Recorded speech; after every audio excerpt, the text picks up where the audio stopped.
Hello? Can you guys hear me? 5x5? Anybody?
Come on.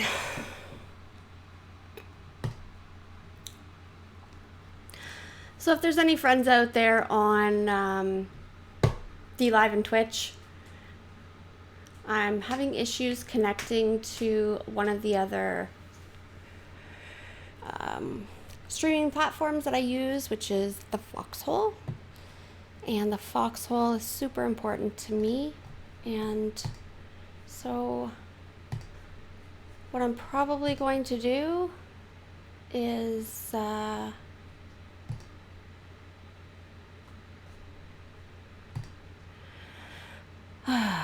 I'm probably going to do, and also my camera's not working tonight for some reason, and I've had a really, really rough day.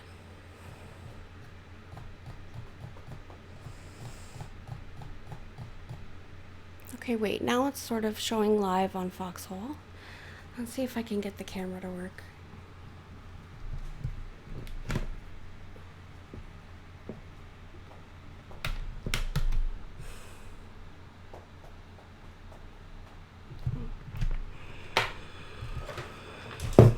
Maybe I'll just have to use the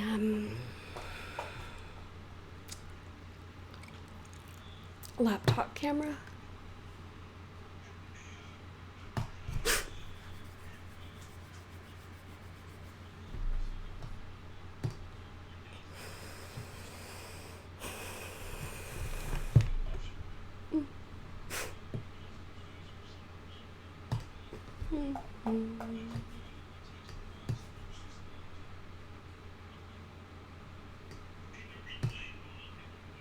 Oh my word. Come on, Foxhole.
Mama, I fix it.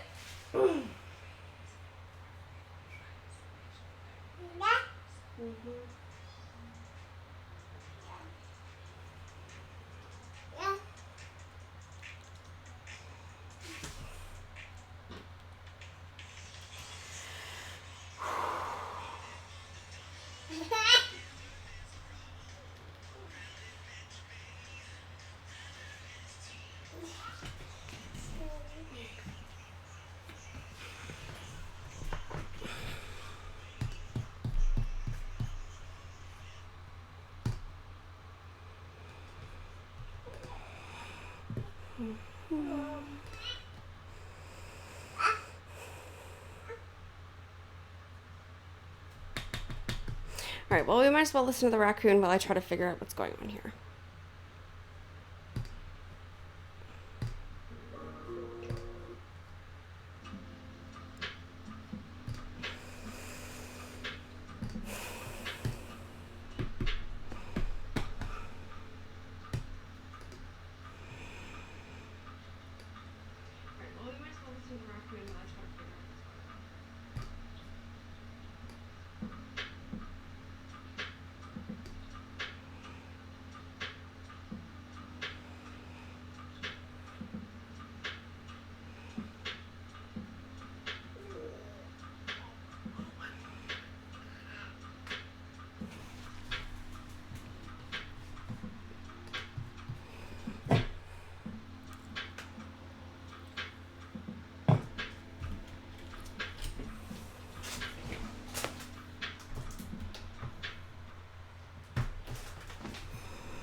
All right, Foxhole, are you there?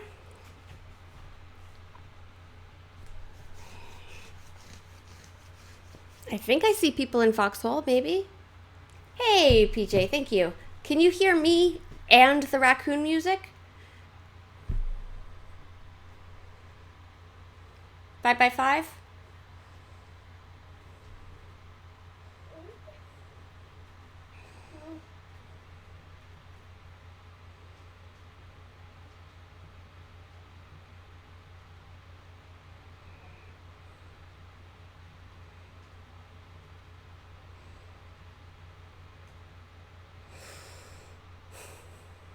Okay, well, regardless, I'm gonna... Oh, just me. Okay, well, you know what? We don't need the music anyways. Seems to be a bit of a delay, more than usual. Not that I really know what usual is anyways. And I think that since I put in the comments earlier that I wasn't going to be here till 12, kind of hoping that that's the reason why there's only a few people come in. So you know what? I am going to I'm gonna fix my phone for my daughter, who's setting off alarms, and the tiny one, because we just got home from Alex's baseball game, like I said, and we are late, and she won't go to sleep, but I didn't want to miss the stream, so... no, not emergency. Call. Stop. Crap. I've had a really interesting evening, guys. So, okay, baby girl, please don't press any buttons. Just watch, okay? You watch. Watch, don't press buttons. Mama's busy. Please? All right. Okay.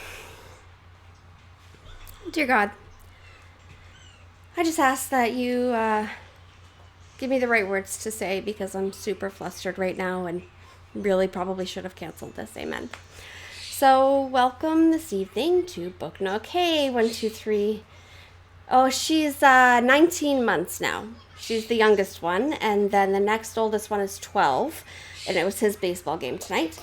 And then the oldest one is 14. So, and that's Emily. She's great, and Alex is 12. He's a boy, obviously, and Lillian is 19 months, and she's a girl.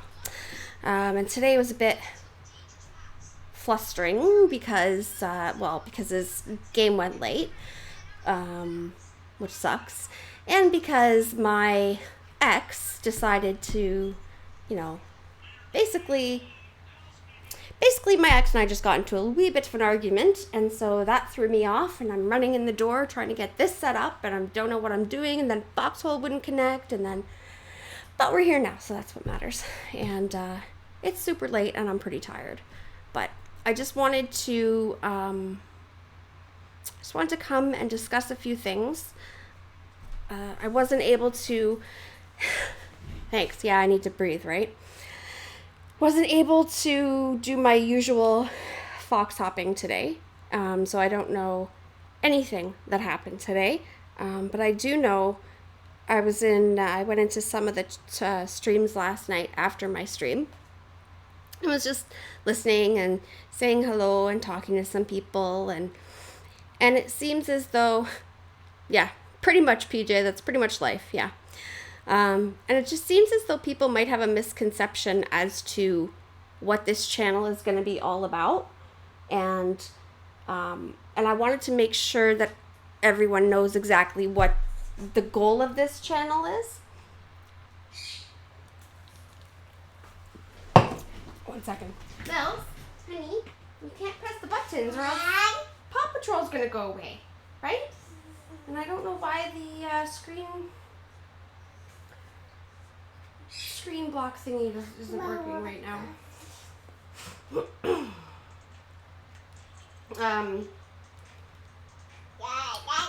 Here we go. Yeah, so there does seem to be a little bit of a misconception about what this channel, stream, whatever is all about, and I wanted to clear that up a bit. This isn't necessarily going to be a stream where we come and read novels. Actually, no, this definitely isn't going to be a stream where we come here and read novels, like especially fiction, or no, nonfiction. We're not going to be using our time to just read like John Grisham or, whoever popular novelists are, Stephen King or whatever. The reason I created this channel is for education purposes, but also, like I said last night, for attention span purposes. Like I saw a couple people saying, oh, I haven't picked up a book in years, and I picked up a book, read a couple chapters, and then forgot about it, or I don't have time to read books. I have a full-time job and I'm a researcher first and foremost, right? Or just like different comments like that. And while I understand that we all have a need to sometimes get away from all of the patriot stuff, all of the political stuff, that's not what I'm here for necessarily, right? I'm here to look and discover things that, instead of being written on the internet are written in books. Basically, that's it, that have to do with our movement. So I really wanted to clear that up. It's not just going to be like circle time with Jen. Let's read what is going on. Circle time. Yeah, what is going on? Why does it look like I'm in and out? Foxhole, are you there? 5x5.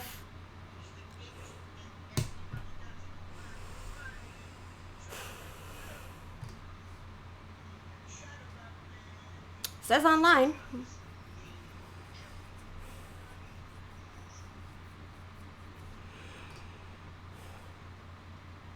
Hey, day tripper. How's it going?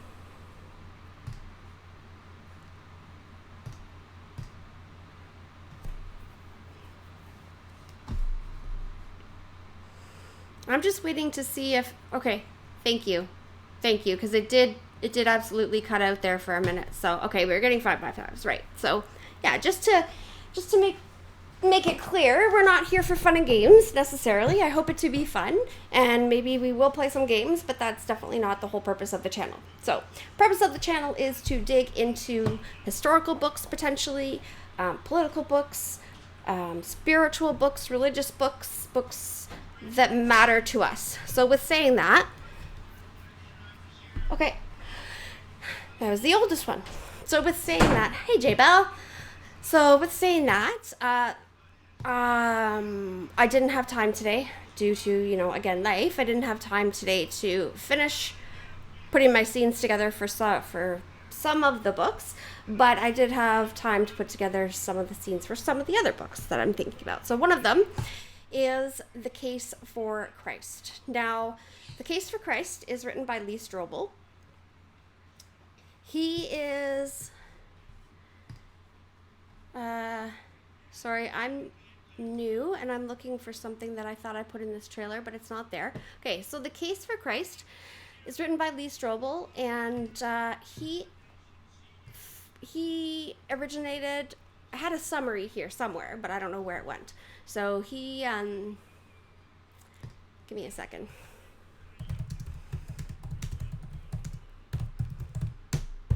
He, to my understanding, and I read it, but I read it a long time ago.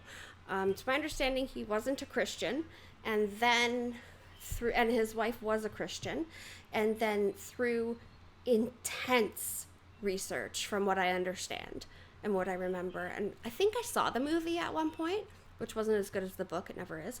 But let's just read the overview here. So, The Case for Christ by Lee Strobel, originally published in 1998, follows Strobel's non-fiction journalistic investigation into the claims of Christianity. Strobel is both a journalist and a lawyer. He earned an undergraduate degree in journalism from the University of Missouri and a law degree from Yale before joining the Chicago Tribune as a legal affairs editor. But when his wife Leslie becomes a Christian, Strobel launches into an all-out, please don't call 911, Lillian. No, thank you. Give to Mama's. 1 second. Mama, fix it. Hold on. Do you want to watch President Trump? Here you go. Listen to Mr. Trump. Listen to President. Here you go. Sorry, she really should be sleeping, but she's not. But when his wife Leslie becomes a Christian, Strobel launches into an all-out investigation into the facts surrounding the case for Christianity.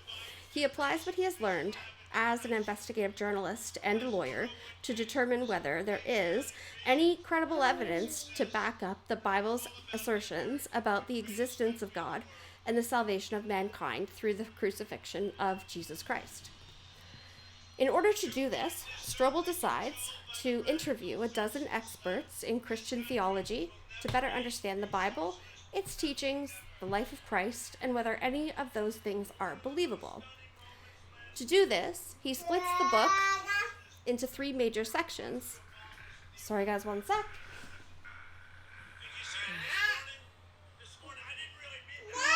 Yeah, you don't... Mr. Trump is loud sometimes, right, sweetie? It's okay. Here. Here you go. Okay. Multitasking is not my strong suit.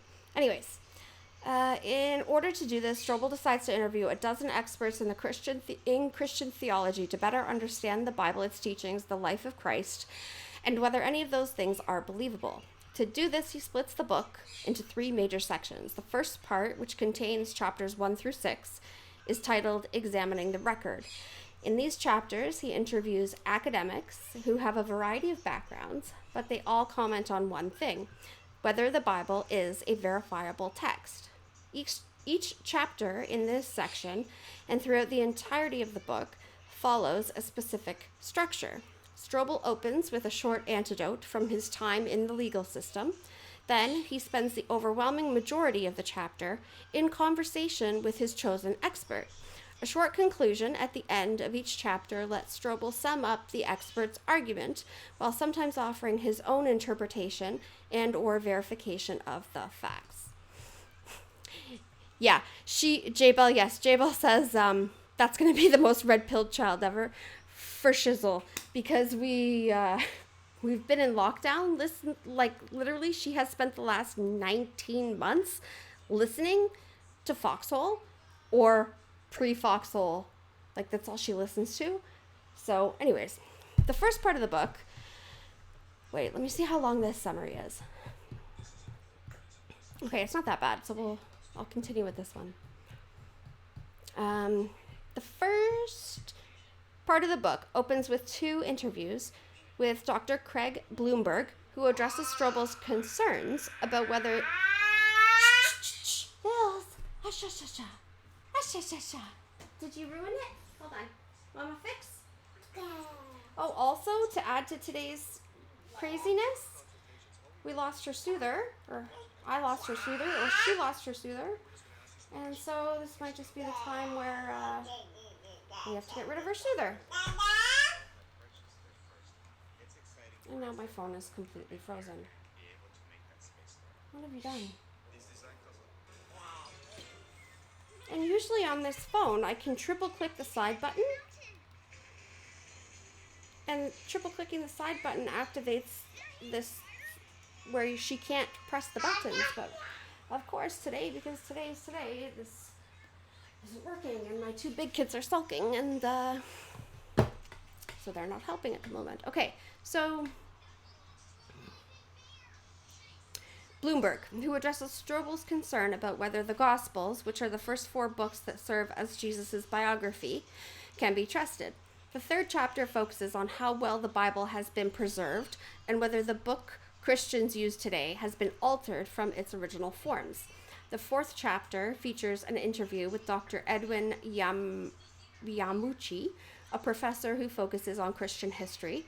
He shows Strobel how non-Christian, i.e. secular texts, mention Jesus, his miracles, and his crucifixion in much the same way as the Bible, and Yamuchi argues that this serves as corroboration for the Bible's veracity.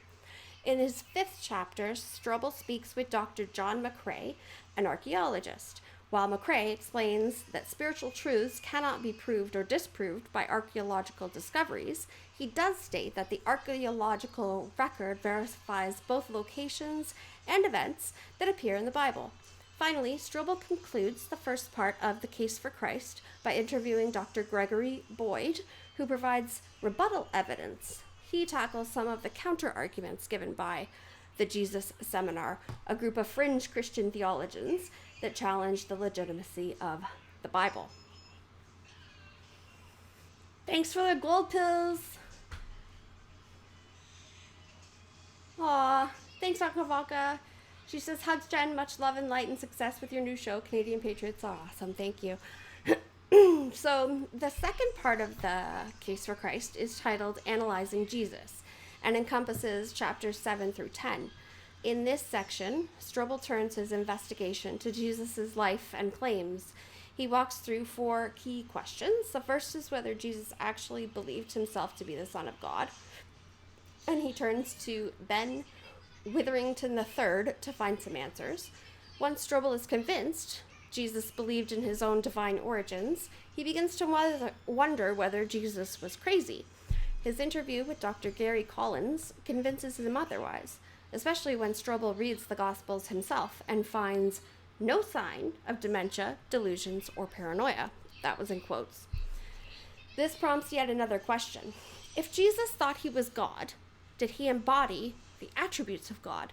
So Strobel, at this point, after hearing all of these things from all of these people, is like, yo, this guy must have dementia because he's claiming to be the Christ, right? But then he's like, oh, actually, after doing research and looking into this deeper, doesn't look like he has any signs of dementia, delusions, or paranoia. So,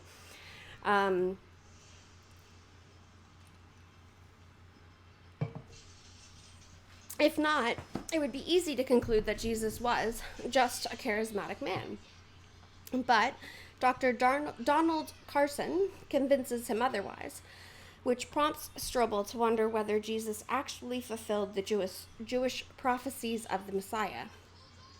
And to answer this question, Strobel visits with the Louis Lapidus, a Jewish man who converted to Christianity after his own spiritual journey. Much of this interview is Lapid's testimony or conversion story, but he also tells Strobel that so convincing were the fulfilled prophecies that he started telling everyone that Jesus is the Messiah. The third and final section of Strobel's investigation switches from the life of Jesus to his actual death. Part 3, titled Researching the Resurrection, tackles the fundamental Christian idea that Jesus was killed, resurrected, and then eventually raised back up to heaven. Strobel starts by speaking with Dr. Alexander Metherell, a medical doctor who has researched the crucifixion. Metherell explains that there is no conceivable way that Jesus survived the crucifixion, and he walks Strobel through the medical realities of suffering such a brutal death. Oh, why do I feel like that would be a really hard chapter to read and listen to? But Strobel then turns to Dr. William Craig, who provides a mixture of historical and textual evidence to prove that Jesus' body disappeared from the tomb. Craig also tackles the contradictions in the Gospels that muddy the waters, concluding that there is a historical core to this story that is reliable and can be depended upon. However, conflicting the secondary details might be. Next, Strobel wants to understand whether Jesus was truly seen alive after the cross or if his body was just missing. Dr. Gary Habermas uses the creed or formal statement of Christian beliefs found in 1 Corinthians as the backbone of his argument and explains that Jesus was not only seen by hundreds of people, he ate with them, spoke to them, and touched them as well. In his last chapter, Strobel once again returns to the idea of corroborating evidence that he introduces in chapter 2. He wants to determine whether the resurrection is sustainable outside of the Bible. So he speaks with Dr. J.P. Moreland.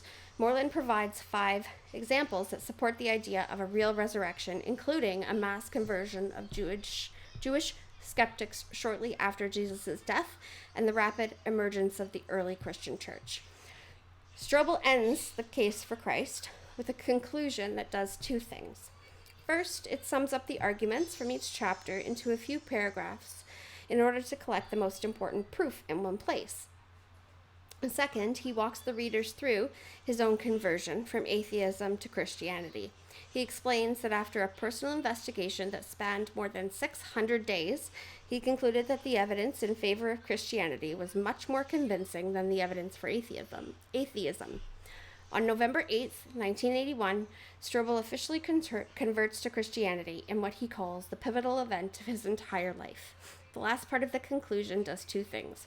First, it outlines the steps the reader should take if he, like Strobel, has been convinced of Christianity's validity. Second, it speaks to readers who have not been convinced. Strobel encourages skeptics to research additional answers from well-respected experts before coming to their final conclusion, and he gives them his sincere encouragement as they continue in their spiritual quest. Strobel ends his book with one last assertion, that whatever the reader concludes about Christianity and Jesus, the decision will be one of the most important of their life. And so that is the summary for the case for Christ.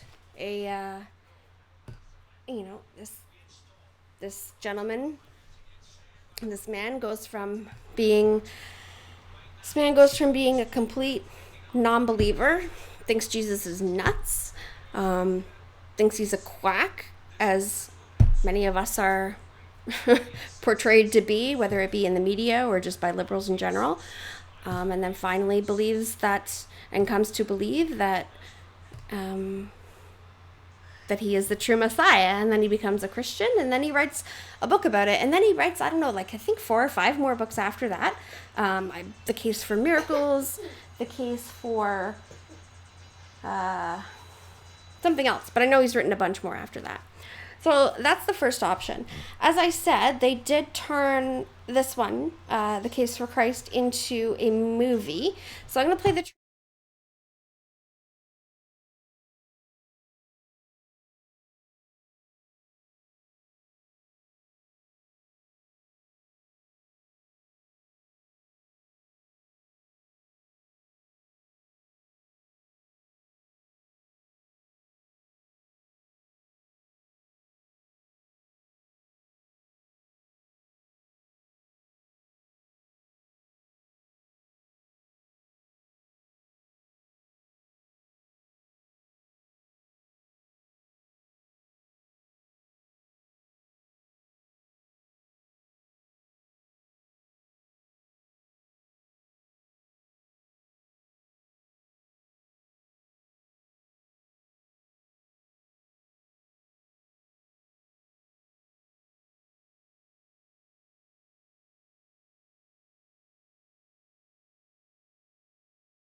Y'all are saying no sound? Shit.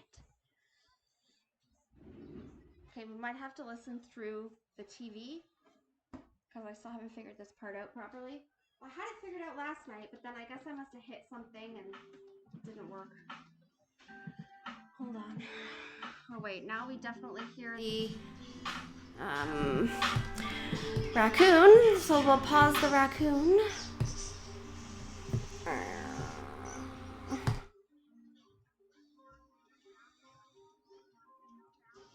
Okay, can you hear the or can you hear now?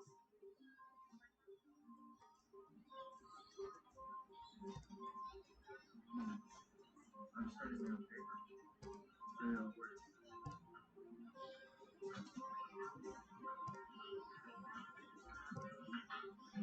Raccoon. Raccoon.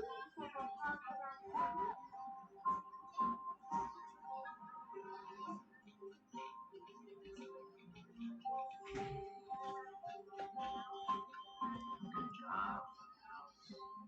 Kids. Don't learn all now. Ladies and gentlemen, please welcome the newest and youngest addition to the tribute team, Lee Strobel.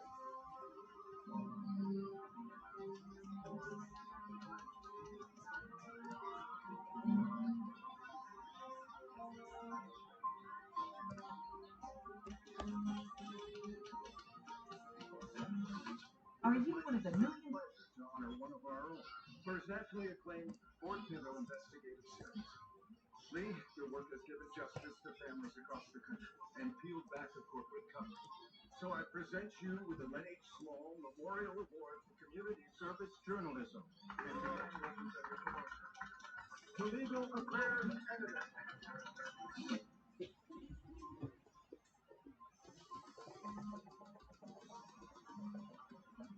Thank you, Mr. Cook, for the award, for the promotion. Mostly for the promotion.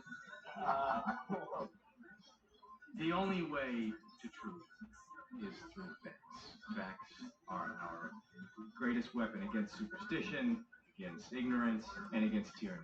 Now, I learned those words from my mentor, Mr. Ray Nelson. Everybody, let's let him hear it,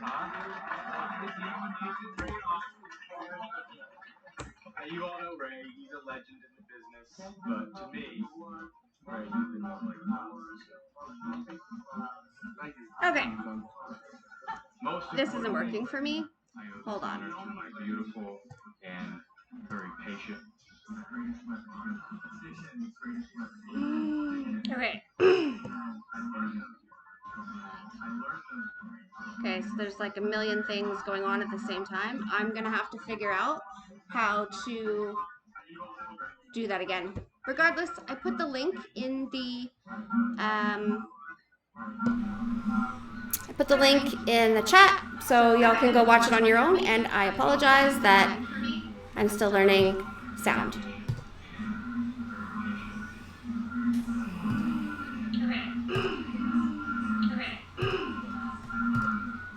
Okay, so there's like a million things going on at the same time. I'm gonna have to figure out how to do that again. Oh boy. That needs to go off. That needs to go off. Go watch it on your own, and I apologize that sound. I'm still learning sound.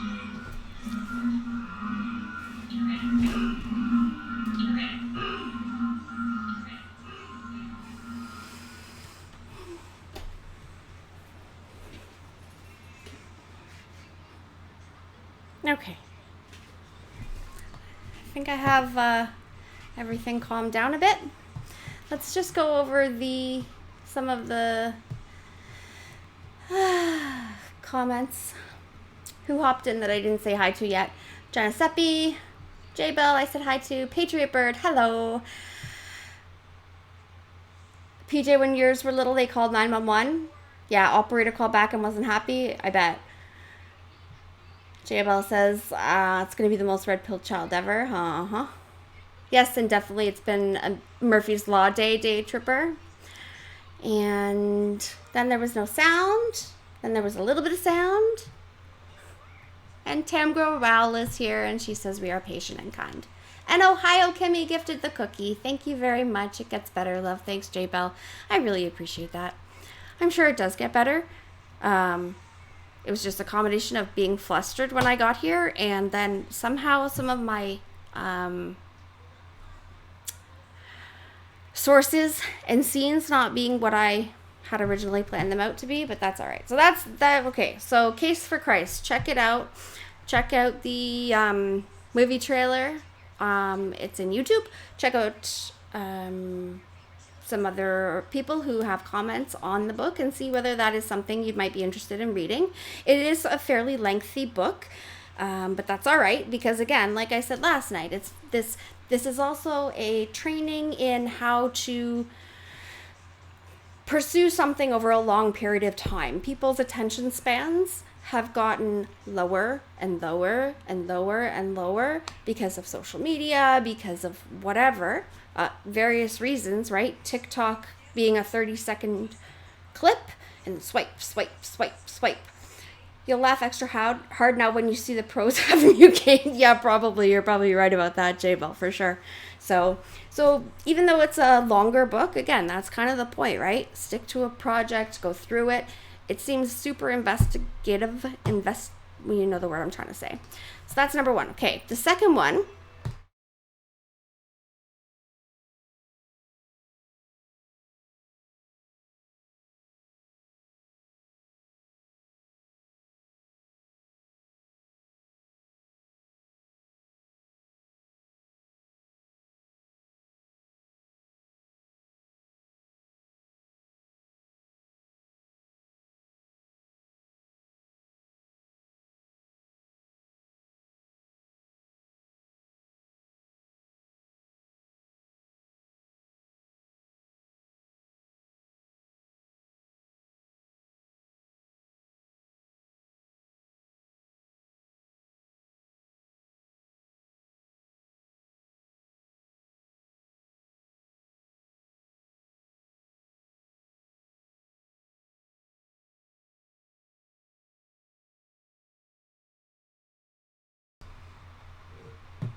Can y'all hear me? Okay, can y'all hear me? Because I don't think I had the source put in for the mic. So can I get a 5x5 before I waste a ton of time? Of course you don't hear me. Tamgirl Rowell, thanks for the cookie. Can I get a 5x5? Because I think I fixed it, but the lag is super long.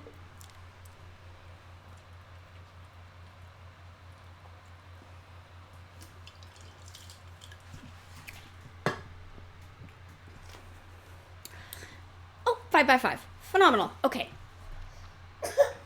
Gotcha. Okay, I didn't say anything before that because I didn't think that I had the source correct. So, number 2, Slaying Dragons, as you can see. So, as I was saying, Q, he talks, or they, whatever, talk quite a bit, obviously, about, hey, Red Pill 66, and 123 SKG, thank you for the phone. He talks a lot about spiritual warfare, right? Where we need to put on the armor of God. We need to, this is a fight between good and evil. This is, it's a spiritual battle. And we know that. We've learned that through Q. Some of us knew that not through Q. And so I thought it might be interesting. I personally don't know. I know bits and pieces about spiritual warfare, but I certainly don't know, a lot. And perhaps we should all learn a little bit more. So as you can see, it says the real fight is the one you can't see. And of course, I can't read this and I don't have the book in front of me because I ran through the door and pressed stream now. So, okay, the supernatural realm is very real and it directly impacts our day-to-day lives. Often spiritual battles lie behind our everyday struggles. Though the spiritual world is invisible, we are not unaware of the enemy's schemes.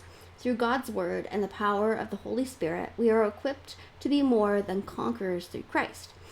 With doctrinally sound, practical teaching, Slaying Dragons shows how the demonic realm fits into orthodox thoughts on salvation, redemption, and kingdom life. Daniel Kalenda demystifies spiritual warfare to shine light on what the enemy is doing in your life and what you can do to slay every dragon you encounter. So that's an idea.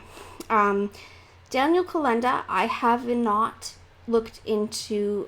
a deep dive on him. So again, I'm not entirely sure. If you guys want to help me, if we end up choosing this book, maybe it might end up being based on who Daniel Kalenda is, because it's super important to me, as I've learned through Neo and as I agree with Neo, it's super important to me that we don't choose people who are going to put their agenda first into it, right? As we all know, mainstream media has done that enough to us. We don't need that done to us anymore. So I haven't looked into Christ for All Nations, which I guess is the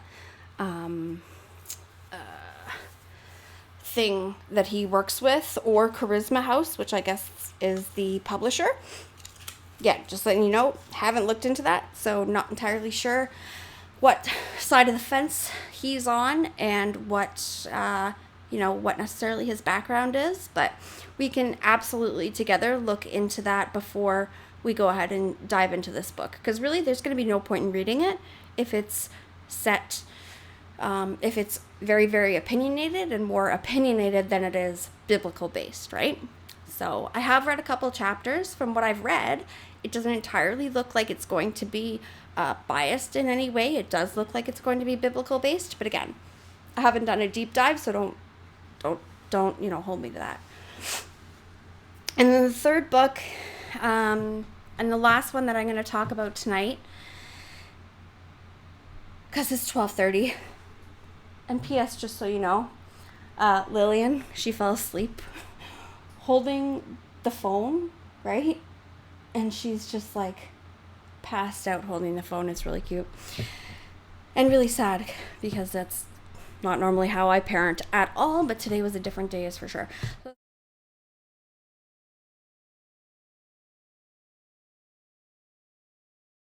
job, Jen. Okay, my third book is Purpose in Prayer. Now, Purpose in Prayer is written by E.M. Bounds, and E.M. Bounds has passed on long ago.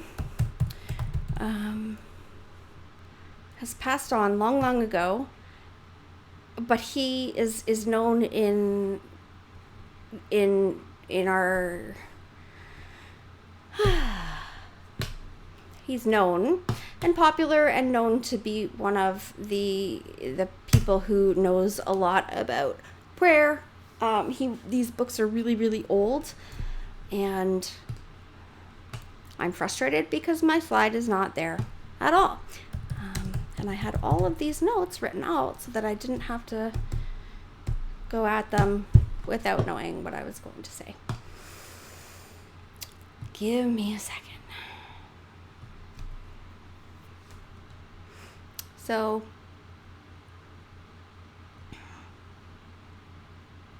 all right, let's read this one. Yeah. Oh, he's an evangelist, Temko Rao. So we're going back to, oh wait, gotta go to my thingies here. 123 SKG gifted a phone, thank you. Ohio Kimmy gifted a cookie, thank you. Temko Rao says Daniel's an evangelist. I knew he was an evangelist, right? But just because he's an evangelist doesn't necessarily mean that he's a good evangelist. We know that, right? J-Bell gifted a ship. Thanks, J-Bell. You didn't have to do that. That's so entirely sweet. Aw. And you want me to email you. Hold on, I'm going to write down your email address. Because I don't have a pen. Okay, I'm going to copy and paste it before I lose it and forget. Because I will forget. It's really not that hard though, is it, J-Bell? At Proton Mail. Andy's a missionary, okay. But like what side of the whatever, you know what I mean? What side is he on?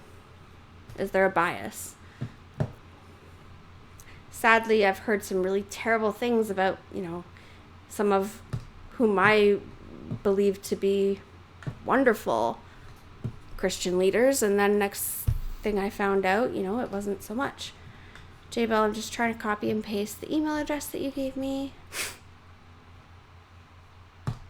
All right, so back to E.M. Bounds. Okay.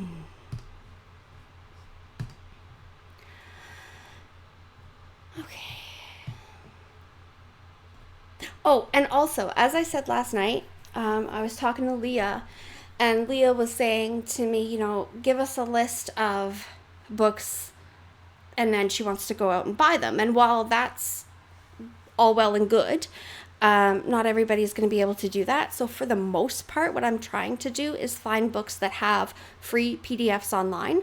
Also, the intention is to have it, to have the book, I'll be reading the PDF and the PDF will be on the screen as well. That's my intention.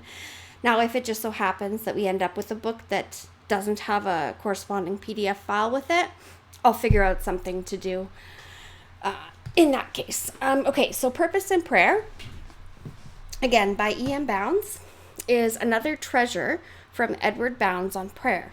Bounds, an admired spiritual guide, describes the purpose behind prayer and not simply the purpose of prayer. He focuses on an individual's purpose in prayer, for one can understand the purpose of prayer but not see the purpose in one's own prayer. Thus, Bounds attempts to encourage believers to not simply see the purpose of prayer, but to see that purpose in their own personal, private prayers. Throughout, Bounds frequently quotes other Christian thinkers, adding support and insight into his points about prayer. Composed of 12 short chapters, Purpose in Prayer is a rewarding book on prayer. Reason why I thought this one might be good for us is because, first of all, because E.M. Bounds is a really great writer. It's old school writing, number one. But number two, I know him, I know his doctrine to be correct. I know he's definitely not biased, and he's certainly one of the most prolific writers on prayer. And also, of course, because prayer is so important. And prayer can be super simple. You know, it's just literally conversation with God. But I do believe that the way that we pray can be approved upon, and not to mean that the way that we pray can get things we want more, or some people's prayers are heard better than others. But I think that throughout the Bible, there are things that he tells us about prayer specifically. And so I personally would like to learn more about that, period. So if that is a book that you might be interested in, let me know. I have, where did I put there it is. So leave a comment on Gab, Twitter, pilled.net. Let me know what you're thinking about these books that I've put out here so far. I'm saying a lot, and it's really bothering me because I don't normally say a lot. Oh crap, now can you hear me? Oh yeah, it's going. All right. So yeah, so please let me know what you all think. Obviously, oh, right. And by the way, I said this last night, but I haven't said this yet tonight. So I also did start reading 1984. So before I was brought into the foxhole, I started reading 1984, got to the end of chapter 2 over three different streams. They're on YouTube and Rumble, I believe. Yeah, YouTube and Rumble. My links should be in my link tree, which should be up there somewhere. I believe it's there. It was there yesterday, so it should still be there. Oh yeah, it's there. Okay, so link tree's there. So yeah, it was 1984. I was reading it, but then I thought, you know what? There's no point in me reading chapters and starting this book without being on the foxhole, because really, what's the point, right? Without the foxhole, what's the point? So if you want to start listening and see if 1984 is a book that you guys might want to do, go on over to my YouTube channel or my Rumble channel, where I have those 3 streams uploaded. Again, it goes through an introduction into what my intentions are or were for this channel, this stream, whatever. And also, like I said, goes through the first couple chapters and full summary of 1984 as well, with better slides put together, because I took a lot of time on those ones and not so much on this today because it's been crazy. So those are the first 3. Hopefully I'll be able to have more of a set schedule so that people know when I'm going to be here. As again, like I was explaining last night, it's very difficult for me to set a set schedule because I have the little one, and again, she's 19 months, and I'm a single mom, and it depends on her sleeping schedule, and my son's in baseball, and the kids were home for school, and he needed the computer, and so that's why I didn't start it then. And so it's kind of, I'm gonna really have to pray, and if you don't mind praying as well for me, just trying to find out what that schedule should look like, that would be really helpful. I'm thinking like 3 to 4 times a week, definitely not every day. 3 to 4 times a week, I think I can come on and read with you guys and learn with you guys and research with you guys. So let me know. I think that's it for tonight. So leave comments on what you think. Do you like The Case for Christ? Do you like Slaying Dragons? Do you like Purpose and Prayer? Do you want to do 1984 to start? Rules for Radicals is another one that I might put on the list. Do you want me to look into other spiritual warfare books? Do you want me to go less on the Christian side? And do you want me to go further into, political things? Just any ideas that you have. Because I want this to be engaging for you all. And, that's kind of the point. So let me know. So head over to my Pilled, my Gab, or anywhere where you think you can find me. Email patriotbooknook@gmail.com. that's where I am. J-Bell, I'll shoot you an email probably tomorrow because I'm Eastern time and I'm exhausted. Thank you all for coming. I really appreciate it. And yeah, I do hope to see you guys soon. Tomorrow is, what day is it today?